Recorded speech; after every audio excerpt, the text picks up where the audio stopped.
I'm standing here in the middle of the road together with a KDM 990 RCR 2027. And we're about to head out on the roads because we're gonna go on a very long adventure. We're gonna go and help out a couple of friends. They're participating in this brutal drag racing competition that's called Streetweek of Sweden. It's a very unique competition. They call it drag and drive, which basically means that you have to use your race car between the races as well. So you have to drive all the way from one drag strip to another in the race car. So we're gonna follow my friends throughout this whole journey this week, and we're gonna see, hopefully their car will hold up, and who knows, they might beat a record or two. But we'll see. It's a long race. I think it's about 4,000 kilometers that they will have to drive with their racing car, which is insane. So let's get to it.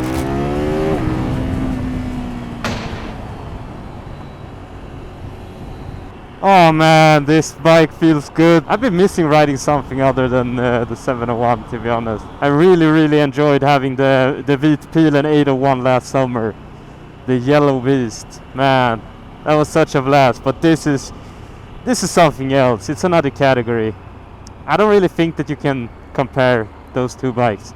These two bikes, this one and the Opel and 801, it's just completely different things. This is like a bike that's fun to have for a week, at least if you ride a lot.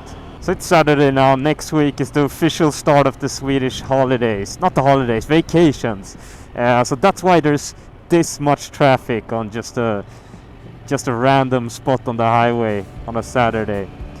People are just like me. They're gonna start enjoying their vacation with all sorts of random stuff, going to their vacation homes, maybe going to a racetrack like I am, a drag racing strip.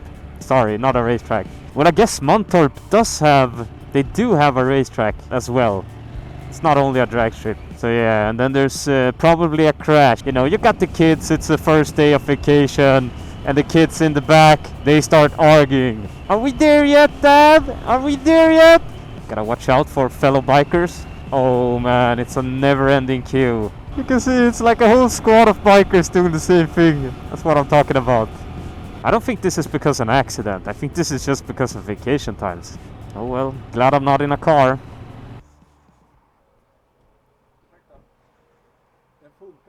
Ja, den funkar inte. Ja, men den funkade. Ja, perfekt. Tack. Oh man, this is beautiful. Absolutely beautiful.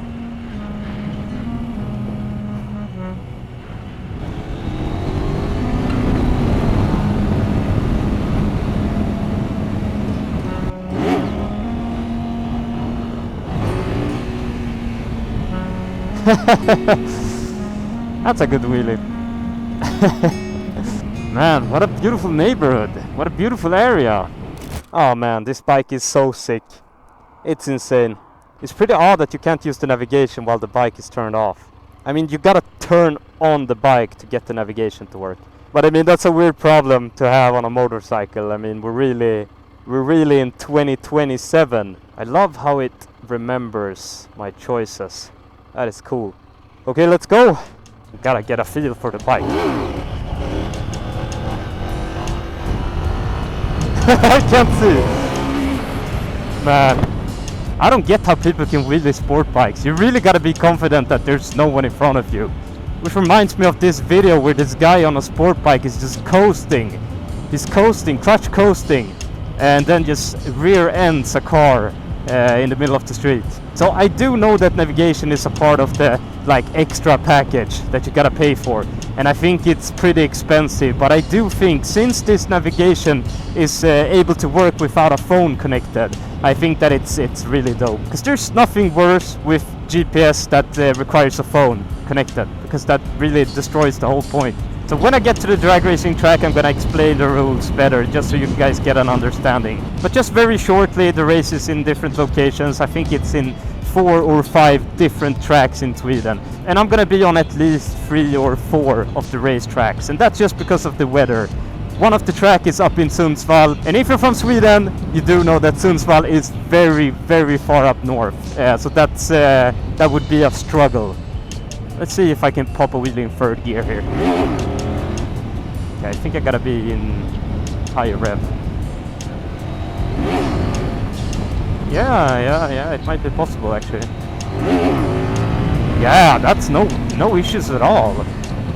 Man, this bike do have some torque even though it's a parallel twin engine. So I believe that this is gonna be a longer video. It's just basically me joining my friends, hoping that their car holds up, and I'm hoping my bike holds up. But it's also just to get some feel for the 990 RC. It's a brand new bike, and I do think that there's a lot of you guys interested in seeing this bike in action. So yeah, got this guy on the scooter. Maybe it's the Kukrin scooter. I think that name is so funny because in Sweden, kuk, yeah, it means schnabel, schlong.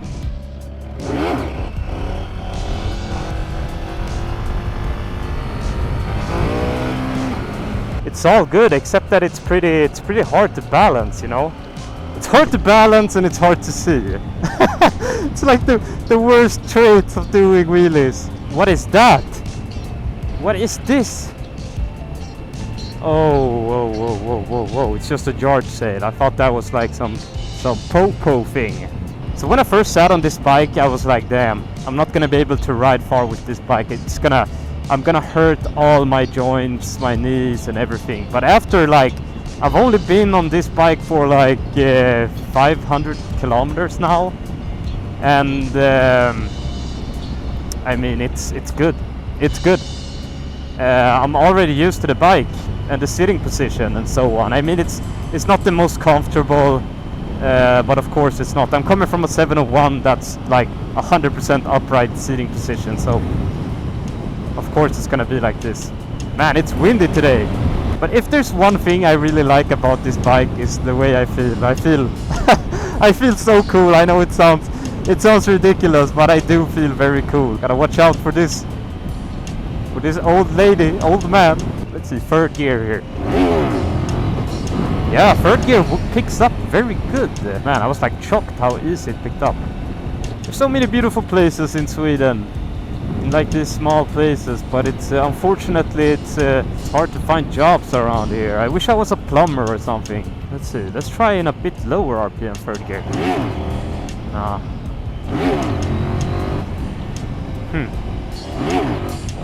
Oh man, oh man, okay. And you also need a straighter road compared to the 701 when wheeling. Or you gotta lower the tire pressure a lot, but damn. I'm so used to be able to wheel with the 701 even though it's pretty crooked.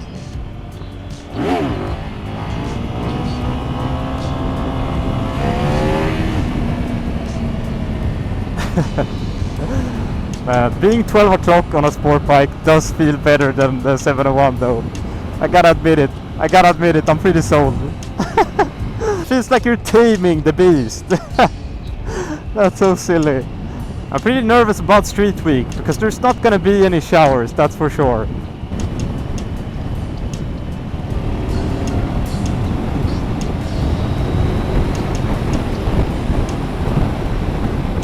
I gotta say, there's really no better feeling than just looking down and you have this bike between your legs. It's really a sexy bike, that's for sure. And it just goes straight. So there's a lot of side wind now, but it's really not being bothered by the wind at all. This bike is so straight that it almost feels like hard to turn, if you know what I mean. Of course, it's nimble, it's agile, it's aggressive, it's easy to turn, but still, since it's so straight, you gotta apply a bit of pressure, you know, to turn.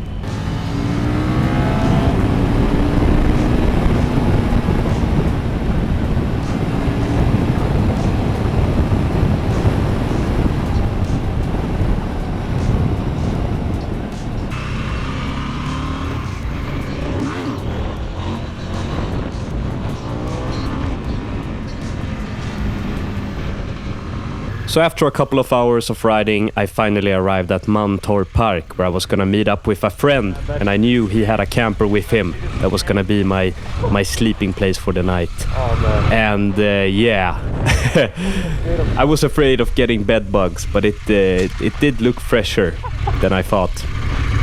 Ja, den är frän. Rock'n'roll alltså. Fan, det är också en jultröja.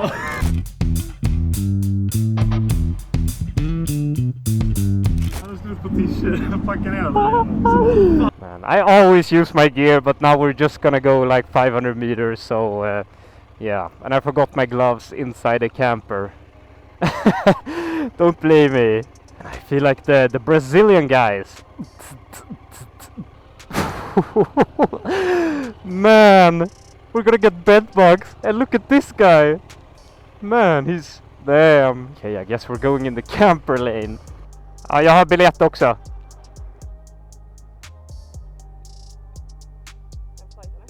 Nej, det där går bra. Det är bra. Så, tackar. Tack. We are in.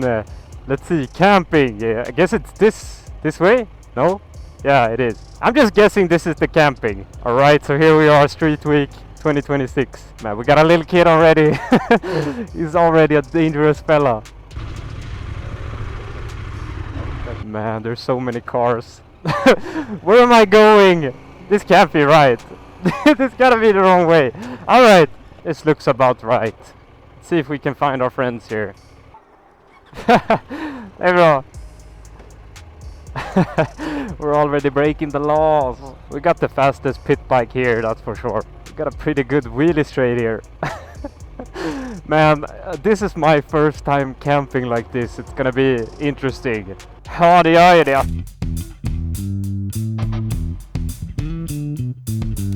Det gör ju det. Ja, god dag. God dag. Det är bra.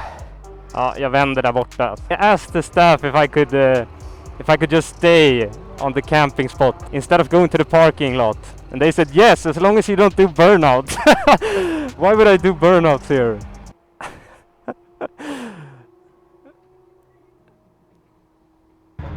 Samtidigt så vill ni åka 2 och 2. Ja, man vill åka tillsammans. För om det händer någonting. För Max och de får ju skruva på era bil. Ja, precis. Och ni får ju skruva på deras bil. För vi får inte skruva. Nej, vi får inte ens röra bilen. Vi får inte ens öppna dörr. Nej, men vi har ju också Danne. Alright, before we get into it, let me quickly explain how Street Week works. This is far from your normal drag racing event. Over the next 5 days, everyone has to race at 5 different tracks. But here's the catch. They also have to drive the race car between every track. No trailers, no loading the car onto a truck. If it breaks, you gotta fix it and keep on driving. By the end of the week, they'll have covered around 1,500 kilometers on public roads. At each track, everyone gets a few passes, and only your quickest run counts.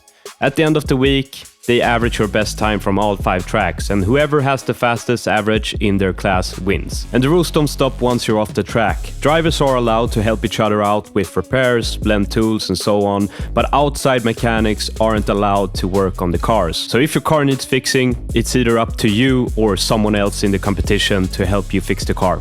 So Street Week isn't just about building the fastest car, it's about building one that's both fast, reliable, and can survive the whole week of racing and road trips. So now that you're aware of the rules, let me introduce the most important car of Street Week, Kim and Carl's Opel Manta from 1972. They've been on this channel before and I've seen them work on this car ever since they bought it a few years back. Pretty much everything has been replaced. It has a 454 Chevy big block from a boat, a Pro Charger, a TH400 transmission, and a Ford 9-inch rear end with a 4-link setup. It's a beast and it's definitely good looking.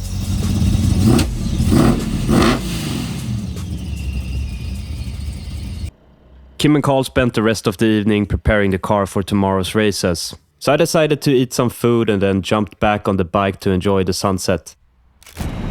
Alright, so I just decided to go for an evening ride. I have about 2 hours until they close the gates. So I just wanna go out and enjoy riding for some.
Tja, ja, bra.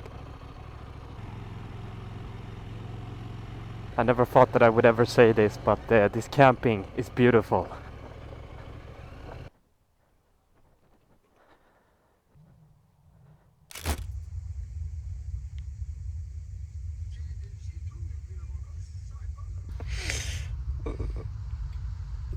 Det ser ut som vi ska ut och sno båtmotorer alltså.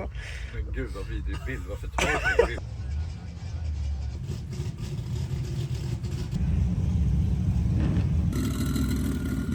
It's finally time for race day, and all competitors were getting their cars ready to race, including Kim that was getting dressed, while Carl was warming up the engine. Because that thing is so old school. Just to get some perspective of the times, this yellow Roadrunner did 7.4 seconds. Vi har tider 6.05 på 188 km/h för Stefan Johansson. 7.40 på 148 km/h. This insane looking Camaro did 5.2 seconds.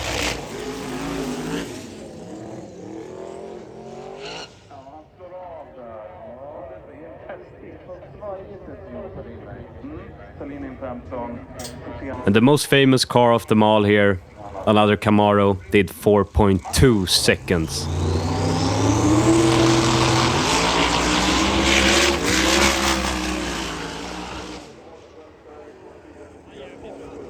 That's insane.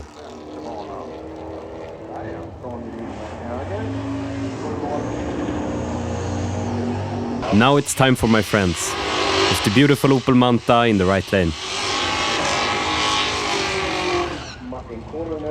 Since they are timed individually, they don't have to start at the same time as the other lane. That's why my friends here are starting a bit later than the other lane.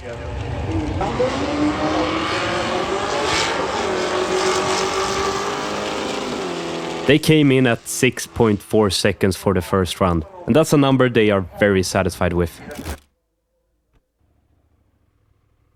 Okay, let's put the navigation back home, because I'm going back for 2 days and then I'm gonna meet them up again.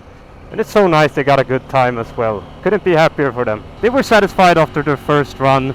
It's a lot of cars, so if you want to go for another round, you probably have to stay in queue for about an hour. So they felt that enough is enough, and they were satisfied, so there's really no point in going again. And we'll continue the adventure in the next place. As you can see, I'm still in Stockholm. I'm not in Tierp watching the races today, and this is because my travel plans took a very interesting turn, to say the least. And you can also see that I'm back on the 701 and I don't have the RCR 990 with me today. And this is because someone ran over my bike. I know it's insane, but yeah. So I'm gonna interrupt the video here with a story time about what the fuck happened with the RCR 990. It's pretty sad, but the bike is no longer with us on this planet. So let's take it all from the beginning. So what you previously saw was me riding home from Mantorp Arena a couple of days ago. So I was planning to skip 2 of the races during Street Week. The first race was, the second race that was on Dala-Järna, and then the third race up in Sundsvall. And then I was supposed to meet my friends and the crew in Tierp today, or yesterday actually. But then something happened, so I was gonna wash my bike here in Stockholm before heading up to Tierp, but then I realized that I was hungry as well. So I parked my bike at the gas station. I also fueled up my bike, but after that I parked my bike, I went in to grab a hot dog, and then I sat down in the gas station. There was this window that I could look out from, and then I just suddenly saw that the bike was on the ground. And even worse than that, it was basically pushed up on a curb and onto a fence. And I was like, F***. So the first thing that I thought was that I accidentally messed up with the kickstand. That it was my fault, and I was like, damn, that is so fucking embarrassing. That's crazy embarrassing. But then I got out of the gas station. I was running. And then I saw this man standing next to his truck, and he was like, I didn't see it. I was looking at the taximeter. And I was like, what do you mean you weren't looking? Oh man. But he admitted that he backed it over, but the way it was laying and the way that like my everything else was, like, it just looked like he backed it over and then he fucking continued backing. It's like he must have just gone over it completely, which is very special.